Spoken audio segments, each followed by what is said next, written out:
We're back on the 58 Ford tonight. The car's been running and driving. Had a few shakedown runs, probably 30-40 miles on it. Everything's going well. Probably skipped over a lot of things, so let's catch up quickly on what was done. Put the old crappy front bumper back on. It's dinged up a bit. Not the best shine on it. But we'll clean it up, see how it looks. Just cosmetic. I think the last video we did the disc brakes, I believe. Well, here they are, complete, bled. The new 2-chamber master. It actually looks like a Corvette master cylinder, an old Corvette with a proportioning valve, and get some GM calipers here and some cross-drilled slotted rotors. No power brakes, but stops fine, even with the driving without the power steering and the smaller Falcon Sprint steering wheel. It's not that bad, so I'm not disappointed with that. Tonight, basically just taped off the fender lip here and ran a rubberized undercoat all throughout the fender over the existing undercoat, which was like a brush-on tar-like substance. That's all. Just want to cover up whatever overspray was in the fender. It looked terrible behind the tire. Get a consistent finish on there. So that's done both sides. The big deal tonight is preventing my 255 with tires from rubbing. Everything I read said 255s wouldn't fit unless you had a specific offset wheel or narrowed the rear end, and they were right. So I've had a couple interference issues with the inner part of the fender. It was rolled to begin with by the previous owner, but the car was jacked up to the moon, so the tires really never came in contact near the fender. So what I'm doing tonight, and I know it's going to piss off some people, but tough, I cut off the inner lip with the grinding wheel, the whiz wheel, and then a series of little slots to ease the bending of the fender. This is 2 layers of pretty thick 1950s iron. So I tried to roll it at one piece, but that wouldn't work. It's not like the modern cars that are made of paper mache. So I cut those slots, peened over all those pieces, and whether it's enough clearance or not, that's all that this fender is going to give me. So I'm just going to clean that up with some emery cloth, maybe a wire wheel, coat of red oxide primer, and then seam seal it, smooth it out, and then spray the whole inner fender with the rubberized undercoat. And again, I'll tape a nice line, because even before I started hacking the fenders, as you can see, the paint job wasn't great, and it's just starting to peel off anyways, so I'll clean that up and undercoat a clean line there.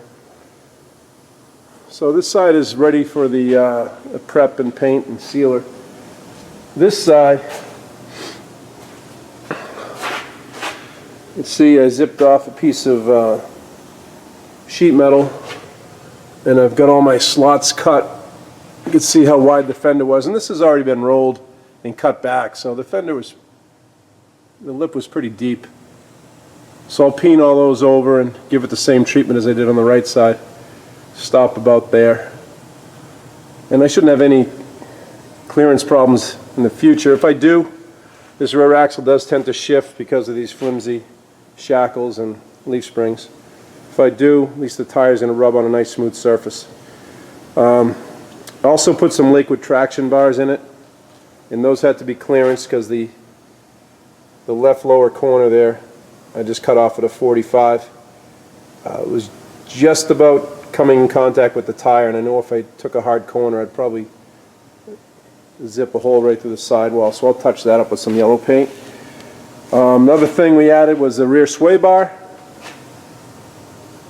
Not that this car is going to handle, but the sway bar may at least help stabilize the axle, limit the sway side to side, to limit the fender and tire interference.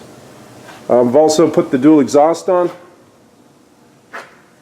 I didn't really want to go with stainless tips, but the exhaust shop convinced me that it would look good. And I'm not unhappy with it. A little modern for this car, but it looks good with the chrome wheels. So the exhaust shop bent 2.5-inch pipe all the way back, and did a nice clean job. Even painted it for me so you wouldn't see it hanging from below the car as much. It's got some turbo mufflers, stainless, and then up and over the cross member, which they did a good job. There wasn't a whole lot of room in there. Right into the collectors. So that's done both sides. I really haven't taken a good look at this underneath, but I'm happy with it. So exhaust is done, parking brakes adjusted. So that's about it since last time. This fender well's all set. Just have to take the tape off of that. But the car does ride nice. Between the gas shocks and the 17-inch wheels and tires, it actually handles pretty good. It's got a lot of torque. Not as powerful as I wanted it to be. But it does spin the tires. That's why I put the traction bars on. Had a lot of axle hop. And these did help out a lot. So that's where we're at. We're going to get that much done and get it back to my house, put it away for the winter, pick away at it cosmetically, and get it ready for the cruise night season this spring. So we'll finish up this tonight.